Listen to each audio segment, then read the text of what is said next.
Austin today with my friend Rod Weber, talking about the elephant in the room.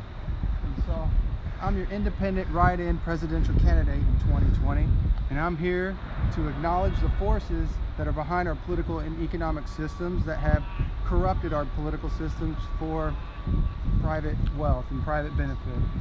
And I'm here to take our country back from those sources. And so in all my research, the word that kept popping up when I was researching the largest corporations and organizations in control of our political and economic system, I was looking at the foundations of the Federal Reserve, foundations of the World Bank, foundations of the International Monetary Fund, foundations of the United Nations, and one name kept popping up, and that name is Rockefeller. And so right here what we have is an old Standard Oil farm fuel tank that's dressed up to look like an elephant. Look at the back here, you can see right in the heart of this triangle, the symbol Standard Oil. John D. was the richest man of the last century through his wealth that he gained with Standard Oil. And written on this side are all the different oil corporations that are subsidiaries of Standard Oil. Some of them that you might know are like Shell, Chevron, BP, ConocoPhillips, Phillips 66, 76, Gulf, Texaco, Amoco, so on. So many. About 95% of the oil corporations I'm seeing while I'm driving down the interstate are all subsidiaries of Standard. And so all that is coming from the same refineries, enriching the same families, and that's the biggest downfall of my 2020 tour right now, is I'm enriching the people that I'm fighting against. But you know, you do what you gotta do sometimes. So there's the old saying of if you want to stop the buffalo from riding off the cliff, you have to ride ahead of them, and if that takes a little bit of putting gas in your tank, then you go and do it. That's what I'm doing, what I got to do. So to finish my tour of the elephant, here are written all the different family philanthropies that the Rockefellers founded with their great wealth, and I've gone through many of them. The ones that I've looked at most specifically in real depth are the Rockefeller Philanthropy Advisors, the Rockefeller Brothers Fund, and the Rockefeller Foundation. The one I got the biggest problem with, well, I got a problem with all three of them, but the Rockefeller Brothers Fund was founded back in the 50s with the sole intention of influencing and controlling future public policy. That's a real problem for me. I think that's treasonous. I don't think private interests should be dictating public policy for their own personal benefit.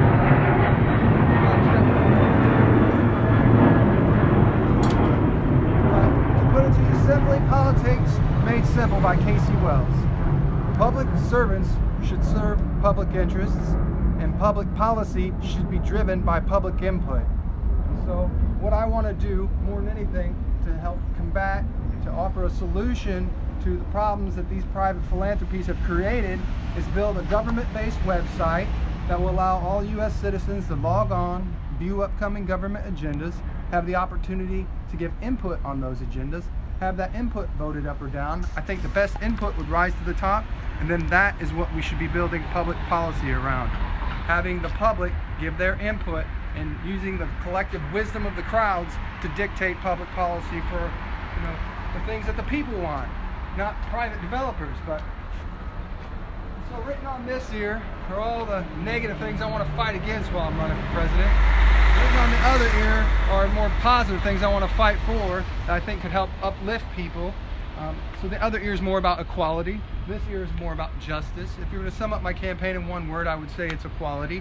Anything that moves towards equality and balance with our economic systems and dealing with our ecological systems, I'm always going to support. But sure, I have a lot of my own ideas that I'd like to promote while running for president, but over anything, I would say direct democracy though is number one. If I could get that government-based website system in place first, and if the polls came back and was telling me, hey Kasey, the public really isn't as interested in that other idea you were talking about as what you think they are, I will always move towards the will of the people, the consent of the governed. Because the Declaration of Independence states that governments derive their just powers from the consent of the governed.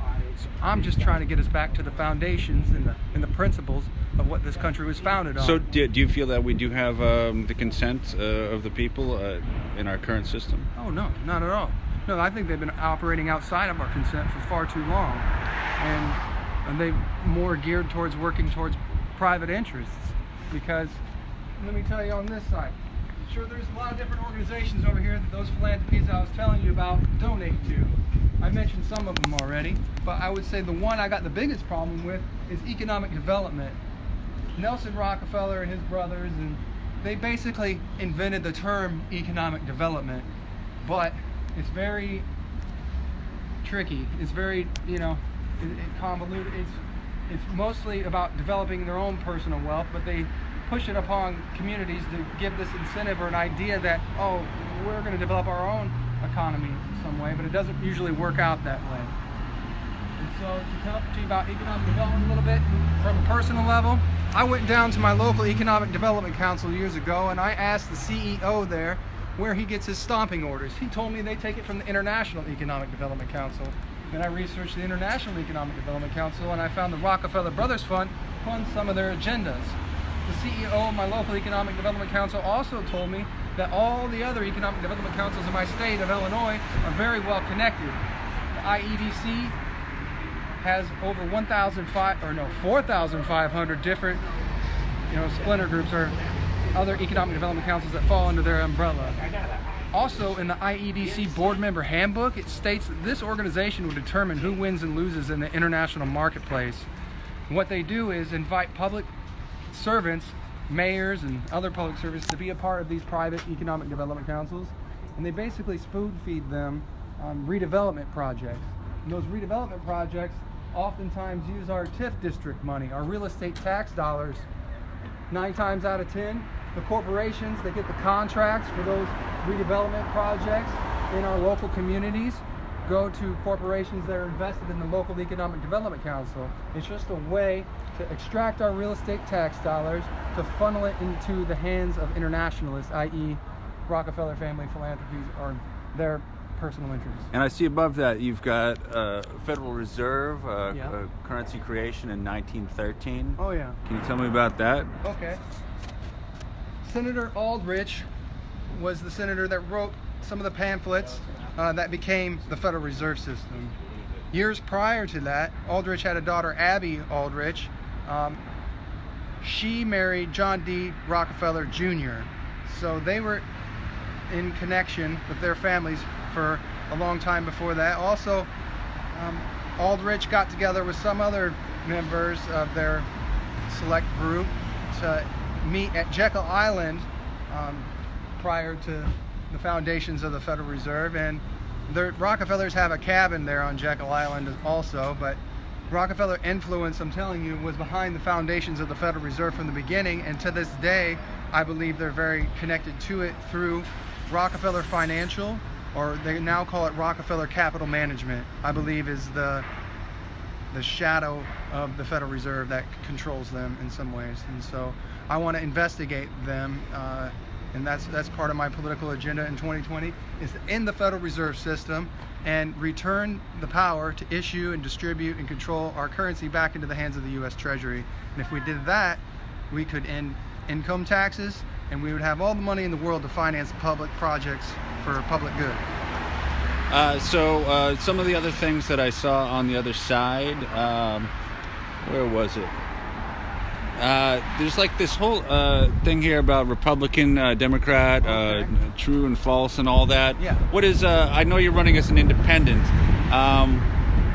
What's the rationale behind that, other than the obvious one? And there's the Jets, so just talk loud or wait till they're gone, I guess. Well, my personal philosophy is built around this symbol right here. This stands for infinite neutrality. Some people think it means infinite equality, but that's all right, not necessarily true, but that, I do identify with that idea too. But the basic, what I mean by that, years ago I started researching the origins of power, politically and economically in this country, but at the same time I was researching origins of power atomically, checking out God's word. And what I found was that all matter in this universe is composed of some combination of positive, negative, and neutral charges. And so it's my belief that the first act of God was to place one neutral particle into the infinite, the creation of something from nothing, and then from that, infinite neutrality, an infinite field of neutral particles. second act of God would cause two of those neutral particles to collide. That's also what this symbol represents, two neutral particles hitting each other. And from that, then you had boom, heat, light, radiation, which caused a mutation from neutral to positive-negative, hence hydrogen. Now, if you had a positive-negative atom spinning within an infinite field of neutral particles, it would cause all the other ones to attract to it or repel away from it, creating more and more hydrogen that could eventually condense down, form stars, go through their life cycles, and explode out the rest of the chemical elements. Have you thought at all about particles and waves and the difference of how they work together and how they work in conjunction with a graviton particle? I mean, the idea that since with the graviton, it's neither a particle nor a wave, it's also both. And if you could create a wave generator, then you create anti-gravity. I don't know as much about that as I do that neutral is the source from which everything took course. And to be like God, I guess, is to strive towards neutral. Though we're all bound by perpetual dualism, there's always positive and negative forces at work within ourselves and within our environment.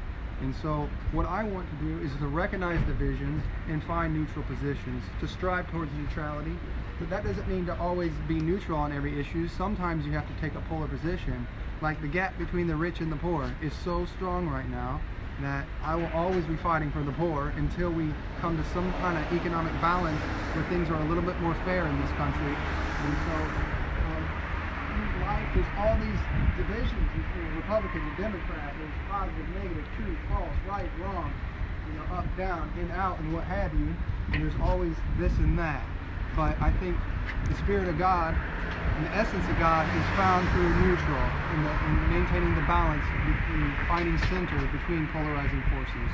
And so I hope that answers your question. Yeah. Is there any last thing you want to say before we get a bite to eat? Okay, everyone, if you like the sound of that, word of mouth is really my only hope. I'm not going to be put on mainstream media because 3 of the big 6 major media corporations are headquartered in the Rockefeller Center. All the ones that are controlling the debate coverage, CNN, Fox News, MSNBC, all headquartered in the Rockefeller Center. I doubt they're going to put me on to, promote my message because, whatever. But they can't stop word of mouth. So if you like what I'm about and you want to see me take this country back and empower the American people, write in Kasey Wells in 2020. If you want to end corruption in government, write in Kasey Wells in 2020. If you want to protect and save this planet, tell a friend to write in Kasey Wells in 2020, and let's save this planet and let's take our country back. All right, y'all. Thank you for watching. Take care. God bless. All right. Thanks, everyone, for watching.